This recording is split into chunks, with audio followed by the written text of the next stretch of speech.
الحمدللہ رب العالمین والصلاة والسلام علی محمد الامین فاعوذ باللہ من الشیطان الرجیم بسم اللہ الرحمن الرحیم۔ خواتین و حضرات، ہم میزان کے حصہ دوم میں 7ویں باب کا مطالعہ کر رہے ہیں۔ یہ حدود و تعزیرات کا باب ہے۔ اس سے پچھلی نشست میں ہم قانون کی دفعات دیکھ رہے تھے اور ان میں تیسری دفعہ زیر بحث تھی، جس میں یہ بیان کیا گیا ہے کہ اگر مجروح کی طرف سے یا مقتول کے اولیاء کی طرف سے رعایت برتی جاتی ہے، نرمی برتی جاتی ہے اور وہ قصاص کے مطالبے سے دستبردار ہو جاتے ہیں، تو اس کے بعد کیا صورت ہوگی؟ اس میں نے چند چیزوں کی طرف توجہ دلائی تھی۔ ان کو اگر آپ سامنے رکھیں گے تو یہ بالکل واضح ہو جائے گا کہ اس میں میرا نقطہ نظر ہمارے ہاں رائج نقطہ نظر سے بہت مختلف ہے۔ رائج نقطہ نظر یہ ہے کہ اللہ تعالیٰ نے قصاص فرض کیا ہے، یہ تو بالکل ٹھیک ہے، لیکن اگر مقتول کے اولیاء معاف کر دیں یا مجروح معاف کر دیں تو اس کو معاف کر دینے کا بھی اختیار ہے، ختم ہو گئی بات، اور دیت قبول کرنے کا بھی اختیار ہے۔ نتیجے کے طور پر 3 صورتیں بن گئیں۔ سارا کا سارا اختیار مقتول کے وارثوں کے پاس یا مجروح کے پاس چلا گیا، چاہے تو قصاص پر اصرار کرے، چاہے معاف کر دے اور کوئی مطالبہ بھی نہ کرے، اور چاہے تو دیت قبول کر لے۔ روایتوں میں جس طریقے سے بات بیان ہوئی ہے اس سے لوگوں نے ایسا ہی سمجھا ہے۔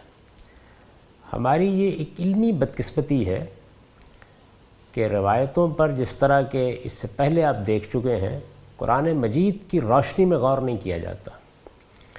یعنی ہمارے پاس اللہ کی کتاب موجود ہے، اللہ کی کتاب جب کسی چیز کو بیان کرتی ہے تو اس کی اپنی شان ہوتی ہے، اس میں کیا کیا پہلو ہیں جن کو ملحوظ رکھا جاتا ہے۔ اس کا کچھ اندازہ ہم رجم کی سزا کے بارے میں مباحث میں کر چکے ہیں۔ یہاں بھی آپ دیکھیں گے کہ کیا صورتحال ہے۔ اب جو نوعیت معاملہ بن گئی ہے وہ یہ ہے کہ عام خیال یہ ہو گیا کہ یہ تو اصل میں مقتول کے اولیاء کے مابین اور قاتل کے مابین معاملہ ہے۔ عدالت صرف ان کی مرضی کو نافذ کرنے کا اختیار رکھتی ہے، اس سے زائد کوئی کام اس کے کرنے کا نہیں ہے۔ اگر یہ معلوم ہو رہا ہو کہ انہوں نے ایک ایسے مجرم کو معاف کر دیا ہے جو سوسائٹی کے لیے بڑا خطرہ بن سکتا ہے، جرم اس طریقے سے ہوا ہے کہ اس میں معافی اس کو انکریج کرنے، اس کی حوصلہ افزائی کا باعث بن جائے گی، اس کے جو کچھ موجود اور متوقع اثرات ہیں وہ تقاضا کر رہے ہیں کہ یہ معاملہ ایسے سادگی کے ساتھ نہیں ہونا چاہیے۔ جرم صرف مقتول کے اولیائی کے خلاف ہوا ہے، مقتولی کے خلاف ہوا ہے، مجروحی کے خلاف ہوا ہے، یا قتل جیسا جرم پورے معاشرے کے خلاف جرم ہے۔ یہ بہت سی چیزیں ہیں کہ جو پھر اس کے نتیجے میں زیر بحث آ جاتی ہیں۔ میں نے اس کو جس طرح دیکھا ہے میں اس کی طرف آپ کی توجہ دلاتا ہوں۔ سب سے پہلے اصل آیت کی طرف چلیے۔ میں نے بار بار اس جانب اشارہ کیا کہ آیت یہ نہیں کہتی کہ آپ کو قصاص کا حق دیا گیا ہے، آیت یہ کہتی ہے قصاص فرض کر دیا گیا ہے۔ اس آیت کو دیکھیے، یا ایھا الذین آمنوا کتب علیکم القصاص فی القتلی، یعنی یہ معاملہ محض ایک جرم کی سزا کا نہیں ہے، بلکہ یہ ہمارا دینی اور شرعی فریضہ ہے کہ ہم قصاص لیں۔ اسی سے آپ اس بات کو بھی سمجھ سکتے ہیں کہ جو لوگ بالخصوص حدود تعزیرات کے بارے میں یہ تاثر دیتے ہیں کہ ان میں اصلی مقصود اس سزا کو اس طرح نافذ کرنا نہیں ہے، ان کی بات میں کتنی غلطی ہے۔ سورہ مائدہ تو ساری کی ساری اس غلط نقطہ نظر کی تردید میں معلوم ہوتا ہے کہ نازل ہوئی ہے۔ یہ نقطہ نظر تو اگرچہ اس زمانے میں پیدا ہوا ہے، لیکن یہود کے ہاں بھی اس سے ملتی جلتی چیزیں تفریعات کی صورت میں آ چکی تھی۔ اس وجہ سے قرآن مجید نے نہایت جامع تبصرہ کیا ہے، اور میں نے یہ توجہ دلائی ہے کہ اس میں کوئی شبہ نہیں ہے کہ قرآن مجید میں ایسے احکام بھی ہیں جن کی نوعیت ایک وقتی تدبیر کی ہے۔ اس کی ایک مثال سورہ احزاب میں یدنین علیہن من جلابیبہن کا حکم ہے۔ آپ اس کی ابتدا کو دیکھیے، اس کے پس منظر کو دیکھیے، اس کے کانٹیکسٹ کو دیکھیے، ایک ایک چیز انگلی اٹھا کے بتا دے گی کہ اس کی نوعیت یہ نہیں ہے کہ یہ کوئی ابدی چیز ہے یا ابدی حکم ہے جو دے دیا گیا ہے، ایک صورتحال ہے جس کے اندر اللہ تعالیٰ یہ ہدایت فرما رہے ہیں۔ اس میں بھی کوئی شبہ نہیں ہے کہ قرآن مجید میں بعض احکام رسالت میں آپ صلی اللہ علیہ وسلم کی خصوصی حیثیت سے متعلق ہیں، جیسے مثال کے طور پر یہ بات کہ آپ کو 5 نمازوں کے ساتھ ایک اور نماز کا بھی اہتمام کرنا ہے، اور وہ تہجد کی نماز ہے، یا آپ کی بیویوں کے معاملے میں یہ خصوصی احکام ہیں اور ان کے ساتھ کوئی شخص آپ کے بعد نکاح بھی نہیں کر سکتا، اس میں کوئی شبہ نہیں ہے۔ لیکن ان میں سے ایک ایک چیز کے لیے استدلال قرآن سے کرنا ہوگا، یہ بتانا ہوگا کہ یہ حکم جہاں بیان ہوا ہے، جس سیاق و سباق میں بیان ہوا ہے، اس میں اللہ تعالیٰ نے کیا فرمایا ہے۔ یہ حکم اور یہ سزائیں جتنی بھی آگے زیر بحث آئیں گی، ان کو جہاں جہاں یہ پڑھ لیجئے آپ کو شان کلام بتا دے گی کہ اللہ اپنا قانون بیان کر رہا ہے۔ زنا کی سزا جب زیر بحث آئے گی سورہ نور میں، تو اندازہ کیجئے کہ سورہ میں اس کی ابتدا کہاں سے، سورۃ انزلناہا وفرضناہا، اور یہاں پر یا ایھا الذین آمنوا کتب علیکم القصاص فی القتلی، تو یہ انداز ہے۔ کیسے آپ یہ کریں گے کہ یا ایھا الذین آمنوا کتب علیکم القصاص فی القتلی کو مقصد سے متعلق کر دیں اور آگے روزہ رکھنا فرض کر دیں اور وصیت کرنا فرض کر دیں اور میراث کے قانون پر عمل کرنا فرض کر دیں؟ ایسا نہیں ہو سکتا۔ تو یہ کوئی ایسا معاملہ نہیں ہے کہ آپ ایک منطقی قضیہ قائم کریں اور قرآن پر اس کا اطلاق کر دیں۔ قرآن کے باہر سے نہیں، اندر سے آئیے اور دلائل دیجئے۔ اس پہ کوئی شبہ نہیں ہے کہ ان تینوں نوعیتوں کے احکام قرآن میں موجود ہیں، لیکن ان میں سے کون سا حکم کس نوعیت کا ہے، اس کا فیصلہ قرآن کے الفاظ ہی کرتے ہیں۔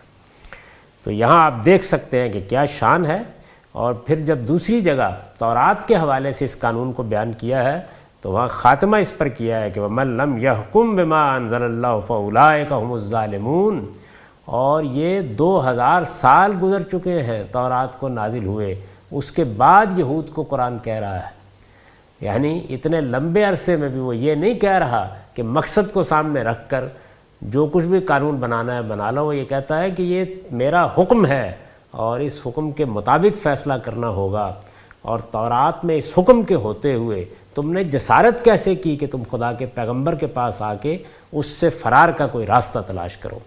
تو اس قانون کی نوعیت یہ ہے۔ اس وجہ سے اس کے بارے میں اگر شاہ ولی اللہ نے حجت البالغہ میں کوئی 2 سطریں لکھ دی ہیں جن سے ابہام پیدا ہوتا ہے، یا علامہ اقبال نے reconstruction of religious thought in Islam میں اس سے استفادہ کر کے کوئی بات کہہ دی ہے، تو یہ بالکل لا یوبا بہی، اس کی طرف التفات بھی نہیں کرنا چاہیے۔ قرآن مجید کی سورہ مائدہ کو جب بھی اس طرح کا کوئی موقع ہو پڑھنا چاہیے، اور یہ قصاص میں بقرہ کی آیت کو بھی دیکھ لیجئے، اس کی شان کیا ہے اور قرآن کیسے بیان کر رہا ہے۔ تو پہلی بات یہ ہے کہ یہ فرض ہے۔ اب جب یہ فرض ہے تو اس کے بعد جو آگے آتا ہے کہ فمن عفی لہ من اخیہ شیء، پھر جس کے بھائی کی طرف سے کچھ رعایت کی جائے تو اس کا حاصل کیا ہوگا؟ یعنی کیا اس کے بعد یہ حق ختم ہو جائے گا کہ ریاست قصاص لے؟ فرض کیا گیا تھا نا، یعنی مسلمانوں پر بحیثیت جماعت فرض کیا گیا تھا، یہ ذہن میں رکھیے، یہ مقتول کے اولیاء پر فرض نہیں کیا گیا تھا، یہ مسلمانوں پر بحیثیت جماعت فرض کیا گیا تھا۔ تو حق کے قصاص ختم ہو گیا جیسا کہ عام لوگ سمجھتے ہیں؟ ایسا نہیں۔ اس کو آپ اس آیت کو بالکل مقابل میں رکھ کے دیکھیے جو روزے کی آیات ہے، یا ایھا الذین آمنوا کتب علیکم الصیام کما کتب علی الذین من قبلکم، ایک ہی الفاظ ہے، کتب علیکم القصاص فی القتلی، وہاں یہ ہے کہ ایمان والوں تم پر روزہ فرض کیا گیا ہے، یہاں یہ ہے کہ ایمان والوں تم پر قصاص فرض کیا گیا ہے۔ اس کے بعد دیکھیے رعایت کی آیت وہاں بھی ہے، فمن کان مریضن او علی سفر، فمن کان مریضن علی سفر، الفاظ کو ذہن میں رکھیے اور یہاں پڑھیے فمن عفی لہ من اخیہ شیء۔ تو وہاں پر جب یہ کہا کہ جو مریض ہو یا مسافر ہو، تو اس کے بعد کیا ہوا ہے؟ یعنی روزہ رکھنے کا حق ختم ہو گیا ہے، اب مریض اور مسافر روزہ رکھ نہیں سکتا، نہیں، فرضیت ختم ہوئی ہے۔ اور یہی مطلب ہے یہاں پر بھی، فمن عفی لہ من اخیہ شیء کا مطلب یہ ہے کہ فرضیت ختم ہو گئی ہے، اور جب فرضیت ختم ہوتی ہے تو آپ کے ہاں قانون کی صورت کیا بن جاتی ہے؟ اختیار۔ یعنی میں مریض ہوں یا مسافر ہوں تو یہ بھی فیصلہ کر سکتا ہوں اپنے حالات کے لحاظ سے کہ میں روزہ چھوڑ دوں گا، اس کی اللہ نے اجازت دے دی، کیونکہ اب وہ رکھنا اس وقت فرض نہیں رہا۔ اور میں یہ بھی فیصلہ کر سکتا ہوں کہ میری حالت ایسی ہے کہ میں رکھ سکتا ہوں، یا سفر کی نوعیت ایسی ہے کہ میں رکھ سکتا ہوں، تو رکھنے کا بھی اختیار ہے، چھوڑ دینے کا بھی اختیار، اسی کو رخصت کہتے ہیں۔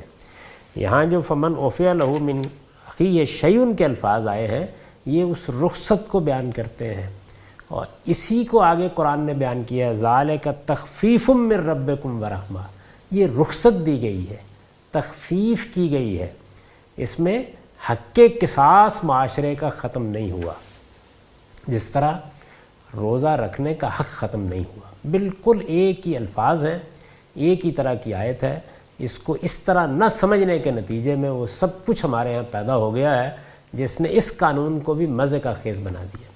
یہ معلوم ہوگا، ایک واقعہ یہ پیش آیا تھا کہ خاندانی کے لوگوں نے یہ طے کر کے غیرت میں قتل کر دیا، اور ظاہر ہے کہ اس امید پر کر دیا کہ اس کے بعد ہم ہی مقتول کے یا مقتولہ کے اولیاء ہیں، اور ہم ہی کو وہاں پہ یہ حق ہوگا کہ ہم معاف کر دیں یا ہم دیت لے لیں۔ تو اس موقع کے اوپر بھی یہ بحث پیدا ہوئی تھی، اور میں نے اس آیت کی طرف توجہ دلائی تھی اور یہ کہا تھا کہ قرآن کا ہرگز یہ مقصود نہیں ہے۔ تو نتیجہ کیا نکلا؟ نتیجہ یہ نکلا کہ جس وقت مقتول کے اولیاء یا مجروح معاف کر دے گا، وہ یہ کہے گا کہ میری طرف سے اس کے ساتھ نرمی کی جا سکتی ہے، تو اس کے بعد کیا ہوگا؟ ریاست کا حق قصاص ختم نہیں ہوگا، اس پر اب قصاص لینا فرض نہیں رہے گا۔ حق قصاص ختم نہیں ہوگا تو اس کے کچھ نتائج ہیں، وہ یہ ہے کہ اب اس کو حق حاصل ہے کہ وہ یہ دیکھے کہ کیا یہ رعایت قبول کرنی چاہیے، یہ حق اس کو حاصل ہو گیا اب۔ یعنی مقتول کے اولیاء نے اپنی مرضی بتا دی، لیکن اب اس کو ماننا لازم نہیں رہا، ہاں فرضیت ختم ہو چکی ہے، اختیار شروع ہو گیا ہے۔ تو ریاست کو اختیار ہے یا عدالت کو اختیار ہے کہ وہ اب یہ دیکھے کہ کیا اس کو چھوڑ دینا چاہیے، کیا جرم کی نوعیت ایسی ہے، مجرم کے حالات ایسے ہیں کہ رعایت کا فیصلہ قبول کر لینا چاہیے یا نہیں قبول کرنا چاہیے۔ جرم ریاست کے خلاف بھی ہوا ہے، اس پر قصاص فرض کیا گیا تھا، اس کا حق ابھی ختم نہیں ہوا، ان کی معافی کے باوجود ختم نہیں ہوا، اور میں عرض کر چکا ہوں کہ جملوں کی نوعیت ایسی ہے کہ اس کا لازمی نتیجہ یہی ہے۔ چنانچہ یہ ہے وہ چیز جس کو سامنے رکھ کر میں نے یہ کہا ہے کہ تو اس کی یہ رعایت تم قبول کر سکتے ہو، یعنی یہ رعایت قبول کر سکتے ہو، قبول کرنا لازم نہیں ہے۔ تو نتیجہ یہ نکلا کہ اب کسی کے ہاتھ میں یہ لائسنس نہیں ہے کہ وہ معاف کر دے تو اب ہم سزا نہیں دے سکتے، نہیں، دیکھیں گے، عدالت دیکھے گی، ریاست دیکھے گی، اگر جرم کی نوعیت اور مجرم کے حالات تقاضا کر رہے ہیں کہ قبول کر لیا جائے، یعنی کوئی بھی صورت ہے قبول کر لیا جائے تو قبول بھی کر سکتے ہیں۔ اور اگر یہ اندازہ ہو کہ اس وقت جو اس قتل کے موجود اور متوقع اثرات ہیں یا جس طریقے سے یہ ہوا ہے اس میں ہمیں اس کو قبول نہیں کرنا، تو یہ فیصلہ بھی کیا جا سکتا ہے۔ مثال کے طور پر دیکھیے، ہمارے ہاں ایک معاملہ ہوا جس میں ایک غیر ملکی نے، ریمنڈ ڈیوس نے 2 بے گناہ شہریوں کو قتل کر دیا۔ اب یہ معاملہ زیر بحث آ گیا، تو مقتول کے اولیاء کو تو راضی کر لیا گیا، بہت بڑی پیشکش کی گئی، ان کے لیے ملک سے باہر جانے کے دروازے بھی کھل گئے، راضی کر لیا گیا، لیکن کیا ریاست کا اس کے بعد اختیار ختم ہو گیا تھا؟ نہیں، ختم نہیں ہوا۔ یعنی اس پر فرض نہیں رہا. وہ اب اپنے مسالے کو سامنے رکھ کے، جرم کس طرح ہوا ہے اس کو سامنے رکھ کے، مجرم کے حالات کیا ہیں ان کو سامنے رکھ کے یہ فیصلہ کر سکتی ہے کہ وہ اس رعایت کو قبول کرے گی یا نہیں قبول کرے گی. قرآن یہ کہتا ہے کہ اگر وہ یہ فیصلہ کر لے کہ قبول کرنا ہے تو پھر دیت کی طرف آگے بڑھیں گے. چنانچہ یہ دیکھیے کہ جو الفاظ یہاں لکھے گئے تھے تیسری دفعہ میں وہ کیا ہیں. سوم یہ کہ خود مجروح یا مقتول کے اولیاء اگر جان کے بدلے میں جان، عضو کے بدلے میں عضو اور زخم کے بدلے میں زخم کا مطالبہ نہ کریں، یعنی وہ دستبردار ہو گئے، اور مجرم کے ساتھ نرمی برتنے کے لیے تیار ہو جائیں. اس جملے پہ غور کیجئے. مطلب یہ ہے کہ نرمی برتنے کا، قصاص لینا تو فرض ہے، ریاست قصاص لے گی، عدالت قصاص لے گی، لیکن نرمی برتنے کی طرف ریاست کے پاس بھی جانے کا حق اس وقت ہے جب کہ مقتول کے اولیاء بھی تیار ہو جائیں. یہ ہے وہ اختیار جو ان کے ہاتھ میں ہے، یعنی وہ تیار ہوں گے، کیونکہ قرآن نے کہا نا کہ فمن کانا مریض علی سفر، تو وہ حالت پیش آنی چاہیے. تو فرضیت ختم ہوگی قصاص کی صرف اس صورت میں جب کہ مجروح یا مقتول کے اولیاء وہ نرمی برتنے کے لیے تیار ہو گئے ہیں. اگر وہ نرمی برتنے کے لیے تیار نہیں ہے تو پھر قصاص ہی لینا لازم ہے، یعنی پھر ریاست کے پاس بھی یہ اختیار نہیں ہے کہ وہ معاف کر دیں. یعنی مدعا یہ ہے کہ اگر قصاص لینے کا فیصلہ ہے تو ریاست ان کی معافی کے باوجود قصاص پر اصرار کر سکتی ہے، اور اگر معاف کرنے یا رعایت برتنے کا معاملہ ہے تو پھر ان کی طرف سے اقدام ضروری ہے، ان کا نرمی برتنے کے لیے تیار ہونا ضروری ہے. اس روشنی میں دیکھیے کہ کیا کمال کا توازن پیدا کیا ہے. یعنی نہ ریاست کا حق مجروح ہوا، نہ نرمی برتنے کے معاملے میں اس کے ہاتھ میں کھلا لائسنس دے دیا گیا، نہ مقتول کے اولیاء اور مجروح کے ہاتھ میں یہ چیز دے دی گئی کہ ریاست بے بسی سے دیکھتی رہے اور وہ معاف کر کے فارغ ہو جائیں. کیونکہ قتل ایک ایسا جرم تھا جو مجروح کے خلاف تھا یا مقتول کے اولیاء کے خلاف بھی تھا اور مقتول کے خلاف بھی تھا اور وہ ریاست کے خلاف بھی تھا. تو ایک عمدہ توازن ہے جو قرآن مجید نے یہاں قائم رکھا ہے.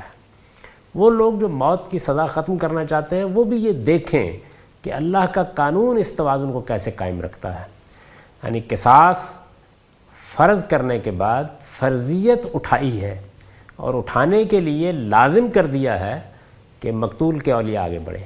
گویا نرمی برتنی ہے تو انہیں راضی کیا جائے، لیکن سختی برتنی ہے، قصاص ہی لینا ہے تو پھر اس کی کوئی ضرورت نہیں. وہ معاف بھی کر دیں تو تب بھی قصاص لیا جا سکتا ہے، کیونکہ یہ حق ختم نہیں ہوتا.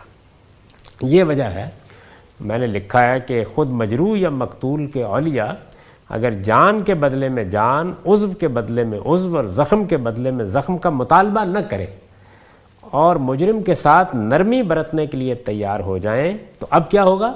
اب عدالت کے پاس اختیار آ گیا. کس چیز کا؟ وہ جرم کی نوعیت دیکھے گی. تو عدالت جرم کی نوعیت، وہ مجرم کے حالات دیکھے گی، اور مجرم کے حالات کے پیش نظر اسے کوئی کمتر سزا بھی دے سکتی ہے. لازم نہیں ہو گیا اس کے اوپر کمتر پہ آنا، دے سکتی ہے. یہ جو میں نے نتیجہ نکالا ہے یہ آیت کی تالیف سے نکالا ہے، لفظ اس پر دلالت کر رہے ہیں، اس سے مختلف معنی لیے ہی نہیں جا سکتے. اور یہ قرآن مجید کا کمال بلاغت ہے کہ اس نے چند لفظوں کے اندر یہ ساری بات بیان کر دی. قرآن کا ارشاد ہے کہ یہ پروردگار عالم کی طرف سے لوگوں کے لیے ایک رعایت اور ان پر اس کی عنایت ہے. یعنی بتا دیا کہ یہ رخصت دی ہے ہم نے، یہ رعایت برتی ہے، اس سے زیادہ کچھ نہیں ہے. یعنی اس کا مطلب یہ نہیں ہے موقع دیا ہے تمہیں، یعنی اگر تم مریض ہو یا مسافر ہو یا تمہیں کوئی مشقت پیش آ گئی ہے تو اس مشقت میں روزہ نہ رکھنے کی اجازت دی ہے، رخصت دی ہے، یہ تخفیف ہے. حق ختم نہیں کیا، حق تمہیں حاصل ہے. اس لیے کہ بہت سے مسائل ریاست کے، معاشرے کے ایسے ہو سکتے ہیں کہ جس میں سزا دینا ہی بہتر ہو، سزا دینے ہی میں عافیت ہو. تو ریاست کے پاس سزا دینے کا اختیار اس لحاظ سے مطلق ہے، وہ دے سکتی ہے، معافی کے باوجود دے سکتی ہے. لیکن معاف کرنے کے اختیار پر یہ قدغن ہے کہ معاف کرنے یا نرمی برتنے کی طرف اگر ریاست آئے گی اس لیے کہ نرمی برتنا یا معاف کرنا، اس میں اب ایک دوسرے فروغ کے جذبات ہیں جن کی رعایت ملحوظ رکھی گئی ہے، اب ان کو راضی ہونا ہوگا، اور ان کے راضی ہو جانے کے بعد بھی پابندی نہیں ہے کہ ان کی نرمی کو قبول کر لیا جائے، نہیں، پھر جرم کی نوعیت دیکھیں گے، مجرم کے حالات دیکھیں گے۔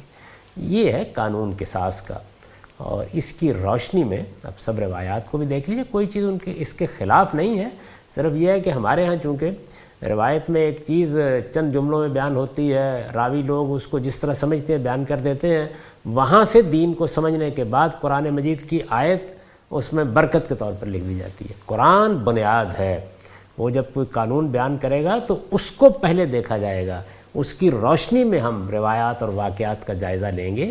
اس کے بارے میں اس سے پہلے بھی ہم دیکھ چکے ہیں کہ جب روایات سے قرآن مجید کی طرف آئے تو کیا صورت پیدا ہو گئی، یعنی پہلے سورہ نور کی آیت منسوخ ہوئی، پھر جو روایت تھی وہ بھی منسوخ ہو گئی، پھر اس کے بعد عمل کی مختلف توجیہیں ہونا شروع ہو گئیں، اور پھر کتاب دل کی بہت سی تفسیریں لکھی گئیں۔ لیکن جیسے ہی ہم نے قرآن مجید کو بنیاد بنا کے دیکھا تو ہر چیز اپنی ٹھیک جگہ بیٹھ گئی۔ یہ اعلان اپنی جگہ ٹھیک بیٹھ گیا کہ تم صرف 2 ہی جرائم میں کسی کو قتل کی سزا دے سکتے ہو، فساد فی الارض اور قصاص۔ قرآن مجید کی سورہ نور کی آیت اپنی جگہ محکم ہو کر کھڑی ہو گئی۔ حرابہ کی آیت کے اطلاقات نہایت خوبصورتی کے ساتھ واضح ہوئے، اور اس کے بعد ہم نے دیکھا کہ روایتوں میں کوئی مشکل نہیں ہے، روایتیں بھی ٹھیک اس کے مطابق اپنی اپنی جگہ اپنے اپنے محل پر آ گئیں۔ تو قرآن کی روشنی میں دیکھنا چاہیے۔ چنانچہ قصاص کے قانون کے بارے میں بھی یہ سمجھ لینا چاہیے کہ قرآن کیا کہہ رہا ہے۔ قرآن یہ کہہ رہا ہے کہ قصاص فرض ہے، اور اس کی فرضیت اس وقت ختم ہوتی ہے، فرضیت ختم ہوتی ہے، حق کے قصاص ختم نہیں ہوتا۔ فرضیت اس وقت ختم ہوتی ہے جب مجروح یا مقتول کے اولیاء نرمی برتنے کے لیے تیار ہو جائیں۔ لہٰذا اس طرف سے تو ریاست اور عدالت پابند ہے کہ نرمی نہیں برت سکتی ان کو رضامند کیے بغیر، لیکن سختی، قصاص پر اصرار، اس کا اس کو حق ہے۔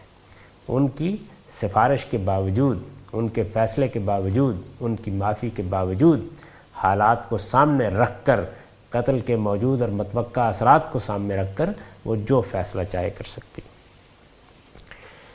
اس کے بعد یہ ہے کہ چنانچہ اس جرم کے متاثرین اگر اسے اختیار کریں گے تو اللہ تعالیٰ کے حضور میں ان کی یہ معافی ان کے گناہوں کا کفارہ بن جائے گی، ان کے گناہوں کا۔ یہ آیا تھا نا آیت کے اندر کہ فمن تصدق بہ فہو کفارۃ لہ، پھر جس نے معاف کر دیا تو اس کے لیے کفارہ بن جائے گا، کیونکہ اس معافی کے بغیر عدالت کو معاف کرنے کا اختیار نہیں دیا گیا، تو اس معافی کی بڑی اہمیت ہے۔ چنانچہ یہ معافی اگر ہے، اس میں جذبات پر قابو پا کر اگر ایک شخص کی جان بچا لی گئی ہے تو گویا اپنی طرف سے بہت بڑا صدقہ کیا گیا ہے، اس کا اجر ملے گا، اور وہ اجر کیا ہے، وہ معمولی نہیں ہے۔ ایک بندہ مومن کے لیے قیامت میں سب سے بڑی چیز یہ ہے کہ کوئی چیز اس کے گناہوں کا کفارہ بن جائے، تو فرمایا کہ یہ کفارہ بن جائے گا۔ چہارم یہ کہ مجروح یا مقتول کے اولیاء کو اس صورت میں مجرم کی طرف سے دیت دی جائے گی۔ یعنی میرے نزدیک یہ تیسرا آپشن جو بیان کیا جاتا ہے کہ وہ معاف کر کے ہاتھ جاڑ کے کھڑے ہو جائیں، اس کی گنجائش نہیں ہے، دیت دی جائے گی۔ اگر مقتول کے اولیاء کہتے ہیں کہ ہمیں نہیں لینی تو خزانے میں جمع ہو جائے گی۔ آیت کا مدعا یہی ہے کہ پھر اس کے بعد ایک ہی شکل ہے، اگر کوئی نرمی برتنے کا فیصلہ کیا ہے تو پھر دستور کی پیروی ہوگی، اور وہ دستور جو کچھ بھی دیت کے بارے میں ہے اس کے مطابق قانون اپنا کام کرے گا۔ اس صورت میں مجرم کی طرف سے دیت دی جائے گی۔ اللہ تعالیٰ نے فرمایا ہے کہ یہ دستور کے مطابق اور نہایت حسن و خوبی کے ساتھ ادا کی جائے۔ یہ جو تاکید کی ہے دستور کے مطابق اور نہایت حسن و خوبی کے ساتھ، تو دستور کا مطلب تو یہ ہے کہ جو سوسائٹی کا رواج ہے، جس چیز پر اتفاق ہو گیا ہے، جو بات مان لی گئی ہے، جس کو دوسری جگہ معروف سے تعبیر کیا ہے، تو اس میں تو سوسائٹی ہی کو فیصلہ کرنا ہے، گویا اسی کے ہاتھ میں اختیار آ گیا۔ پہلے سے اگر کوئی رواج یا دستور موجود ہے تو اس کی پیروی کی جائے گی، اور اگر نہیں ہے تو پھر سوسائٹی فیصلہ کر لے گی۔ استاد امام لکھتے ہیں حسن و خوبی کے ساتھ ادائیگی کی تاکید اس لیے فرمائی، یعنی یہ جو کہا نا اداؤن علیہ بِإِحسان، حسن و خوبی کے ساتھ ادائیگی کی تاکید اس لیے فرمائی کہ عرب میں دیت کی ادائیگی بالعموم نقد کی صورت میں نہیں بلکہ جنس و مال کی شکل میں ہوتی تھی. یعنی اب تو یہ ہے نا کہ کرنسی نوٹ ہیں اور ان میں کسی چیز کے ردی ہونے یا اچھا ہونے کا سوال نہیں ہے. آپ نے اگر 10 لاکھ روپیہ عائد کیا گیا تو ادا کر دیا، لیکن اس زمانے میں یہ صورتحال نہیں تھی. اس میں جنس کی صورت میں ادائیگی ہوتی تھی یا مال کی صورت میں ہوتی تھی. اس وجہ سے اگر ادائیگی کرنے والوں کی نیت اچھی نہ ہوتی تو وہ اس میں بہت کچھ چالیں چل سکتے تھے. یہ بات بڑی آسانی سے ممکن ہے کہ اونٹوں یا بکریوں یا غلے اور کھجور کی مقدار و کمیت کے لحاظ سے تو دیت کا مطالبہ پورا کر دیا جائے، لیکن باعتبار حقیقت و کیفیت، یعنی تعداد تو پوری کر دی لیکن باعتبار حقیقت و کیفیت اس کی حیثیت محض خانہ پوری ہی کی ہو. اگر ایسا ہو تو اس کے معنی یہ ہوئے کہ ان لوگوں کے احسان کی کوئی قدر نہیں کی گئی جنہوں نے ایک شخص کی جان پر شرعی اختیار پا کر اس کو معاف کر دیا اور اس کی طرف سے مال قبول کر لینے پر راضی ہو گئے. یہ تاکید اللہ تعالیٰ نے اس لیے فرمائی ہے. ان کے احسان کا جواب تو احسان ہی ہونا چاہیے، یعنی دیت کی ادائیگی اس خوبی، فیاضی اور کشادہ دلی کے ساتھ کی جائے کہ ان کو یہ صدمہ نہ اٹھانا پڑے کہ انہوں نے اپنے ایک عزیز کے خون کے بدلے میں بھیڑ بکریاں قبول کر کے کوئی غلطی یا بے غیرتی کی ہے. یعنی ایک طرف وہ یہ ایثار کریں، یہ احسان کریں، اور دوسری جانب یہ رویہ اختیار کیا جائے کہ وہ طعنوں کی زد میں آ جائیں. تو اس لیے فرمایا کہ وہ اداؤن علیہ بے احسان. استاد امام نے یہ اس کی وضاحت کر دی ہے. اس قانون میں مجرم کے لیے کسی رعایت کا فیصلہ کرتے وقت، دیکھیے سزا دینے کا فیصلہ کرتے وقت اس کی کوئی ضرورت نہیں ہے، وہ عدالت اور ریاست کو حق ہے، لیکن رعایت کا فیصلہ کرتے وقت مقتول کے اولیاء کی مرضی کو جو اہمیت دی گئی ہے، یعنی یہ اہمیت دی گئی ہے کہ اس کے بغیر معاف نہیں کیا جا سکتا یا رعایت نہیں دی جا سکتی، وہ نہایت حکیمانہ ہے. یہ چیز نہ صرف یہ کہ ان کی آتش انتقام کو بجھا دیتی ہے بلکہ قتل و جراحت جیسے جرائم سے مسموم معاشرے میں اس زہر کا تریاق بن جاتی ہے. یہ اسلامی قانون کی خوبی ہے. دیکھیے قانون دیا بھی کس طرح ہے اور پھر قتل کی سزا سے بچنے کی راہ بھی کس خوبی سے نکالی ہے. یعنی اس کو ادھر متعلق کر دیا ہے اور ادھر ان کو ترغیب دی ہے کہ آگے بڑھے اور اگر معافی کا مستحق ہے تو کر دے. اب ریاست اور عدالت فیصلہ کر لے گی کہ ان کی یہ معافی قبول کرنی ہے یا نہیں کرنی. استاد امام لکھتے ہیں قاتل کی جان پر مقتول کے وارثوں کو براہ راست اختیار مل جانے سے ایک تو ان کے ایک بہت بڑے زخم کے اندمال کی ایک شکل پیدا ہوتی ہے. قاتل کی جان پر مقتول کے وارثوں کو براہ راست اختیار مل جانے سے، یعنی یہ ایک براہ راست اختیار ہے نا کہ وہ معاف کریں گے تو معافی ہوگی. ایک تو ان کے بہت بڑے زخم کے اندمال کی ایک شکل پیدا ہوتی ہے. دوسرے اگر اس صورت میں یہ کوئی نرم رویہ اختیار کریں تو قاتل اور اس کے خاندان پر یہ ان کا براہ راست احسان ہوتا ہے جس سے نہایت مفید نتائج کی توقع کی جا سکتی ہے. یہ حکمت ہے جس کو اللہ تعالیٰ نے ملحوظ رکھا ہے. اس پر ایک استدراک میں نے کیا ہے، وہ سنیے. تاہم اس کے یہ معنی نہیں ہے کہ مسلمانوں کی کوئی باقاعدہ حکومت اگر کسی جگہ قائم نہ ہو، یعنی ایک اختیار ملا ہے نا ان کو، تو اب ایک صورت پیدا ہوتی ہے.